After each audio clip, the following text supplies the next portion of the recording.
Hablaremos esta noche de la muralla china.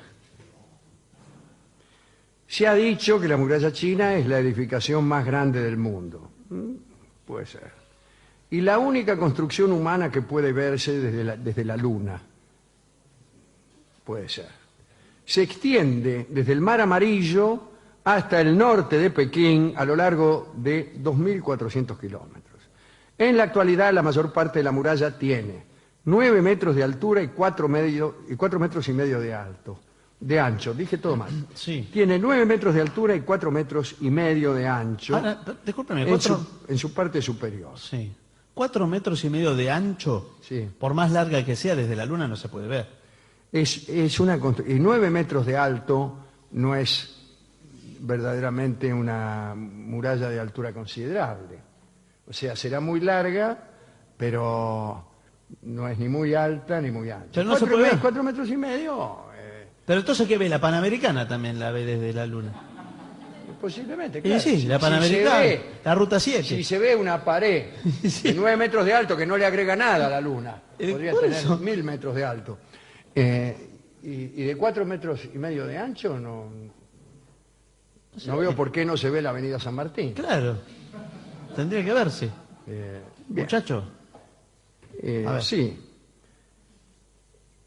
Fue reconstruida en los siglos XV y XVI después de Cristo, pero la obra fue ordenada por el emperador Siguantí allá por el año 214 antes de Cristo.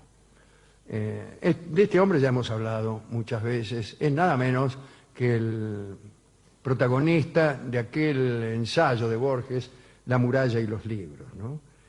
Hay que decir que los años inmediatamente anteriores a la construcción de la Gran Muralla fueron muy turbulentos para China. El periodo se llama de los príncipes beligerantes, ¿no? Se vivían los enfrentamientos de distintas dinastías en pugna por el poder. Después de esa época prevaleció la dinastía Qing. Su victoria supuso la supremacía sobre las otras, que eran Qi, Yang, Zhao, Han y Wei. Los Qing instauraron por primera vez en China un régimen oligárquico, dice aquí, sin que yo sepa bien qué quieren significar. Pero el príncipe Qing, que fue el que llevó su familia a la victoria, se llamaba Cheng, pero al tomar las riendas del poder cambió su nombre por el ya mencionado de Siguantí, que quiere decir el primer emperador. Siguantí trabajó en la rigurosa abolición de la historia, como dice Borges. Quemó los libros porque la oposición los invocaba para alabar a los antiguos emperadores. 3.000 años de cronología tenían los chinos cuando Siguantí ordenó que la historia empezara con él. No hay más tiempo, el tiempo empieza ahora. Y también se dice que Siguantí había desterrado a su madre por viciosa, y según Borges tal vez quiso abolir todo el pasado para abolir la infamia de su progenitora, ¿no? Y como dijimos, quiso recrear el principio del tiempo. Se llamó Guantí para ser de algún modo el otro Guantí, el emperador amarillo, aquel al que se le atribuye la invención de la escritura y de la brújula. Es un emperador semimítico, por no decir que enteramente mítico. Decían que tenía 1.200 concubinas y que era capaz de homenajearlas a todas, una tras de otra, sin despeinarse. El caso es que este hombre además tenía miedo de morirse. Entonces prohibió que se mencionara la muerte, buscó el elixir de la inmortalidad del que hablábamos el otro día, se recluyó en un palacio que constaba de tantas habitaciones como días hay en el año. Y tenía incluso, además de las 300 habitaciones, 365, una habitación para los años bisiestos, que era una prefabricada. Cada noche dormía en una distinta, con el fin de eludir a la muerte, y soñó con fundar una dinastía inmortal. Entonces ordenó que sus herederos se llamaran segundo emperador, tercer emperador, y así hasta el infinito. En realidad no duró mucho esa dinastía, terminó prácticamente con él. Pero adoptó también otras medidas nada simpáticas. obligó a que todo el mundo, a excepción de los miembros del ejército imperial, entregara las armas para fundirlas y fabricar enormes esculturas que adornaron la residencia del emperador.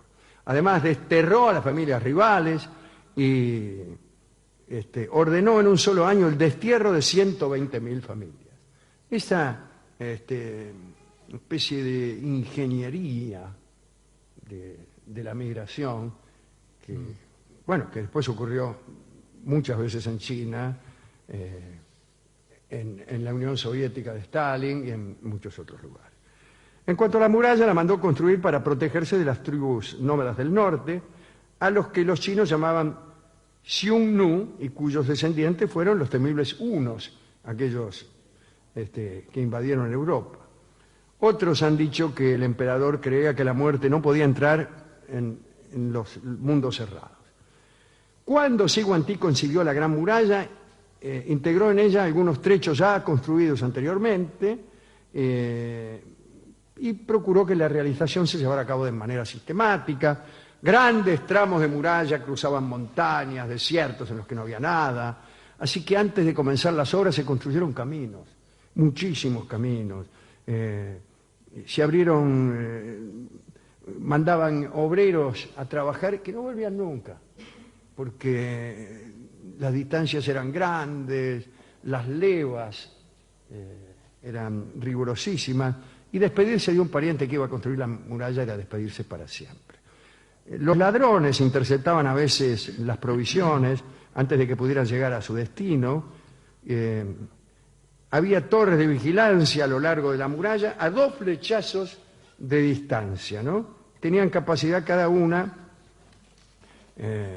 para algunos soldados, que además se hacían señales con hogueras y con humo, de manera que se producían unas comunicaciones instantáneas que daban cuenta de los movimientos de las tropas enemigas cuando las había, ¿no?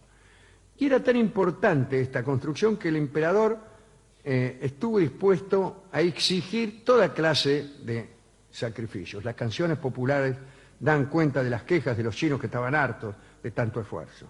En estas canciones, estos poemas, se expresaba el dolor por la ausencia de los familiares que trabajaban en la muralla. Los capataces eran muy crueles, al que cometía algún error lo mataban y enterraban sus restos sin ceremonia alguna directamente entre los materiales del muro.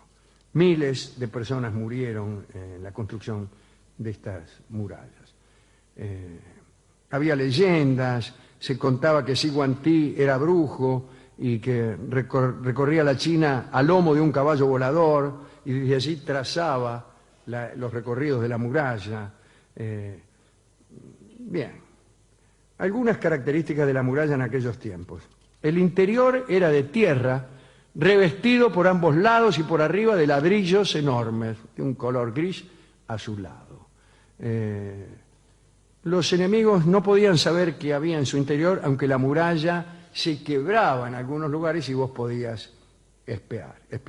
A la muerte de Zhiguangti subió al trono su hijo Fusu, que prometía ser un digno sucesor suyo, pero que en realidad se vio derrocado por su hermano Hujai, que fue después un títere en manos de los políticos de la corte. La dinastía terminó muy poco después, en el 208 a.C. Pero la Gran Muralla siguió siendo construida por las dinastías Han y Ming, que la ampliaron, reforzaron las fortificaciones, añadieron nuevos elementos defensivos, etcétera, etcétera, ¿no? No sirvió de mucho, ¿no? Porque casi todos los que trataron de sobrepasar esa barrera lo consiguieron.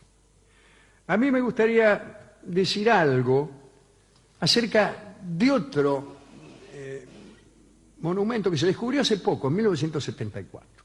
Se descubrió la tumba de Zhiguangti. Y la tumba resultó ser tan extraordinaria como la muralla.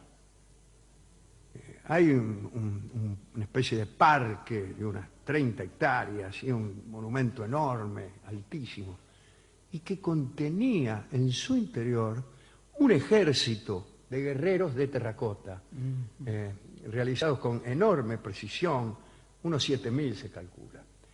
Nadie sabe mucho de esta tumba. Porque los chinos actuales, primero no la abrieron del todo, después no dejan pasar, no dan información, no se sabe casi nada. El lugar donde está el féretro de Siguantí no fue abierto, pero ahí están los 7.000 soldados, todos distintos, no están hechos con el mismo molde, son todos distintos y algunos tienen en sus manos armas de verdad, arcos, flechas o lanzas o espadas verdaderas.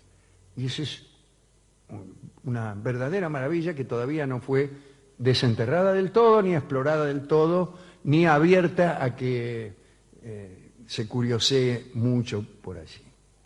La otra cosa que quiero decir es que aquí en la Argentina hemos tenido una muralla, pero una muralla al revés. Una muralla que era en realidad una zanja. Y que fue la zanja de Alsina. Era una zanja en principio construida allá entre los años 1876 y 77, que tenía por objeto impedir el paso de los indios que venían a robar ganado. Estos indios no eran los pampas ya. Los pampas ya no estaban más. Los que vulgarmente llamaban los pampas, nunca se llamaron ellos mismos los pampas. En principio ellos se llamaban los Het, los indios Het, que quiere decir la gente, en el viejo idioma pampa. Pero después, toda esa región se araucanizó. Vinieron indios de otras tribus, mayormente de los araucanos, que venían de Chile, y a mediados del siglo pasado, que es cuando se construye esta zanja, eran esos los que estaban. Y tenían la costumbre de arriar ganado por las grandes rastrilladas hacia Chile, y en Chile vendían el ganado. Entonces Adolfo Alsina, que era el ministro de Marina y de Guerra, dice, vamos a hacer una zanja, ¿no?, para proteger, bla, bla, bla, bla. E hicieron esta zanja. Era una zanja, yo creo que tenía, ponerle 2 metros de ancho, cuando mucho 3, pero en el fondo 60 centímetros y 2 metros de profundidad. O sea, no impedía mucho. Claro. Los indios venían, desmontaban, provocaban un pequeño derrumbe y pasaban. Pero les demoraba mucho el arreo de animales. Y entonces, la verdad es que en ese sentido surtió efecto porque les resultaba incómodo y entonces venían ver. De todos modos, después se muere Alsina, y viene Julio Arroca de Olibre Guarde, y aparece la campaña del desierto y esta forma de protección empieza a carecer de sentido. La zanja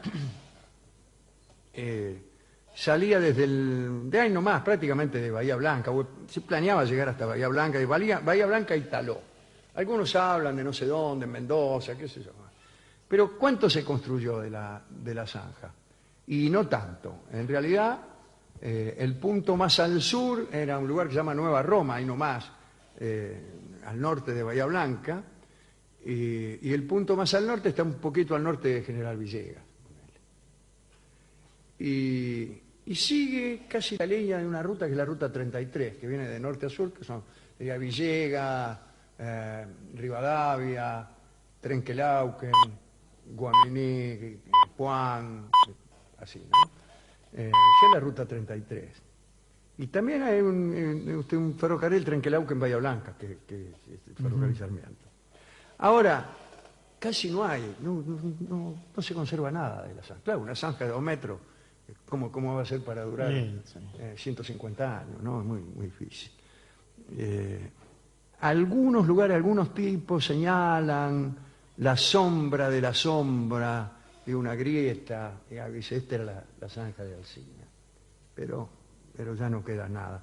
Y además duró tan poco, estuvo tan poco en acción, que ni siquiera generó recuerdo. No generó recuerdo. En los pueblos, ahora desde luego que no, pero 40, 50 años después de la zanja nadie se acordaba. No quedaron ni testimonios. No, no quedó nada de esa. Yo creo que toda muralla, sí, todo cerco, está destinado a ser sobrepasado alguna vez. Siempre es así. La historia de toda muralla es también la historia de cómo finalmente fue vulnerada. Puede decirse que todas las plazas caen, más tarde o más temprano. Las plazas sitiadas caen. El destino de toda muralla es ser derribada. Y ante semejante postulación, bueno, los espíritus prácticos podrán sostener la inutilidad de cualquier resistencia a un sitio, ¿no? Pues total, si al fin nos vamos a rendir, ¿a qué demorarse en las tribulaciones del heroísmo?, diría alguien, ¿no? Y la respuesta es que vivir no es otra cosa que una resistencia inútil. Si al final nos vamos a morir, ¿qué hacemos? ¿Qué otra cosa estamos haciendo sino resistir? El rey Príamo sabía por los oráculos que el destino de las murallas de Troya era el fuego, pero combatió durante 10 años. El hombre sabio sabe que va a morir, pero vive y se resiste a la muerte tanto como puede. Es mortal, como hemos dicho muchas veces aquí, es mortal en beligerancia. La ciencia que estudia las idas y venidas del sitio, de cómo el arte de sitiar ciudades, se llama poliorcética. Entonces, nuestros oyentes poliorcéticos deberán saber que quizá este que habla también defiende algunas murallitas de humo que ya se han derrumbado muchísimas veces, ¿no? Y puedo decir que guardo en mi patio muchísimos caballos de madera que son regalos de amados traidores, ¿no? Quizá en este mismo momento empiezan a salir de esos caballos los enemigos. Linda charla esta que ha preparado nuestro equipo de producción sobre la muralla china, la muralla invertida de Alcina, y la inutilidad o la utilidad de las murallas, aunque vayan a caer. Hemos ido a la discoteca, pero el discotecario había puesto un vallado de sillas para evitar nuestra visita. Igualmente, al contarle yo los pormenores de este asunto, me sugirió este disco que vamos a escuchar, que es nada menos que el de Pink Floyd, que habla sobre la construcción de la muralla china. Se llama Otro ladrillo en la pared.